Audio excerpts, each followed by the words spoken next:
8 feet of regal menace, her crystalline shell catching the ship's sterile light and scattering it in obsidian shards.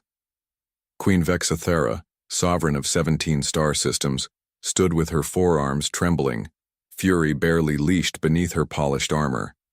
Her voice, a haunting chorus from layered vocal chambers, rolled through the neutral station's hallways, echoing with a power that had sent lesser beings fleeing in terror. "Where are my daughters?" Each syllable struck the air like a commandment, heavy with the weight of empires. Across from her, Ambassador Liz Chen straightened her uniform, dark eyes unwavering as they met the Queen's 6 burning amber orbs. 2 decades of negotiating with apex predators had taught her. Never show fear, not even to those who could tear you apart. "Your Majesty," Liz replied, her voice calm, measured.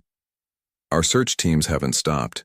The princesses were last, seen near Section 7 close to the human quarters. We would never harm children, no matter their species." The Queen's mandibles clicked, a sound like knives sharpening. "Children? My daughters are heirs to the Zaharian Empire. Warriors, not infants.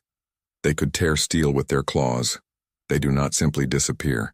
Behind her, the royal guard, 7-foot titans bred for war, shifted, their restlessness thickening the air.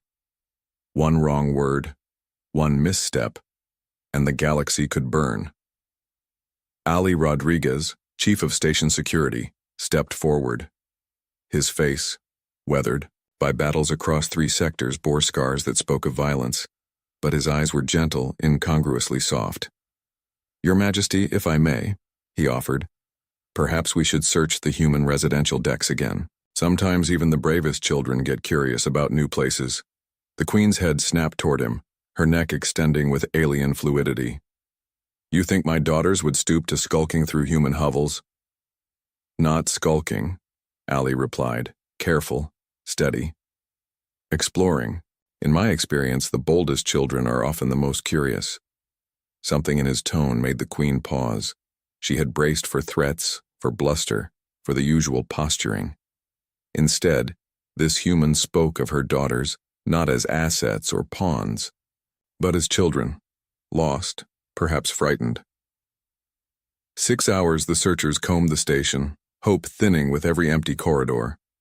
Then a sound, soft, unfamiliar, drifted from Ali's quarters. The Zephyrian guards froze, uncertain. Their translators failed to name it. "That is..." The Queen began, her voice faltering for the first time. "Purring," Ali murmured. "That's purring."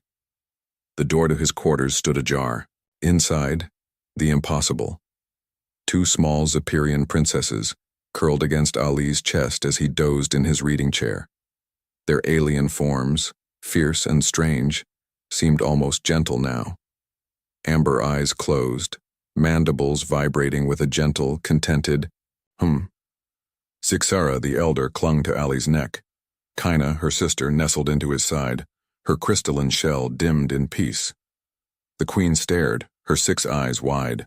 Her daughters, trained for war, taught to see all others as subjects or threats, slept, safe and trusting, against a human they'd met only hours before. Ali's eyes opened, instantly alert. He took in the crowd, the weapons, the Queen's shock. He offered a sheepish smile, voice low so as not to wake the girls. "I can explain." "How?" the Queen breathed. "They were hiding in the vents above the mess hall," Ali said softly. "Scared, hungry, far from home. They fell out while I was doing maintenance. The little one was crying." He stroked Kina's head, gentle as if soothing. "A kitten. I couldn't just leave them." "Impossible," one guard hissed. "Zephyrian royalty do not cry. They do not show weakness." Ali met the Queen's gaze, his own eyes steady with hard-won wisdom. "Your Majesty, right now they're not royalty. They're just children, lost and frightened in a strange place. And sometimes all children need is someone to tell them it's going to be all right." The Queen approached, her massive form moving with unexpected grace. She had expected to find her daughters imprisoned or worse.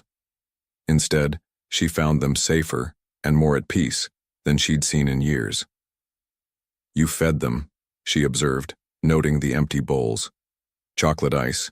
Cream, Allie replied. Seems to be a universal language. Zixara stirred, blinking up at her mother.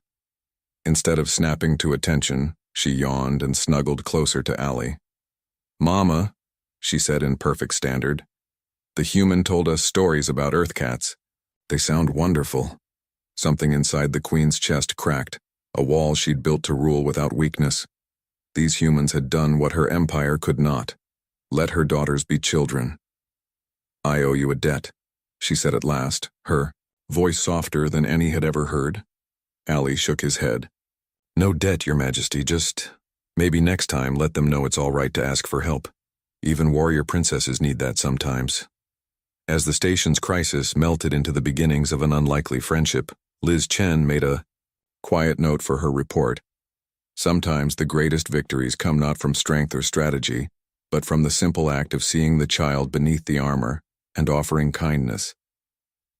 The Zephyrian Empire would remember this day, and they would remember that humans, for all their frailty, possessed a strength that could soften even the fiercest of hearts.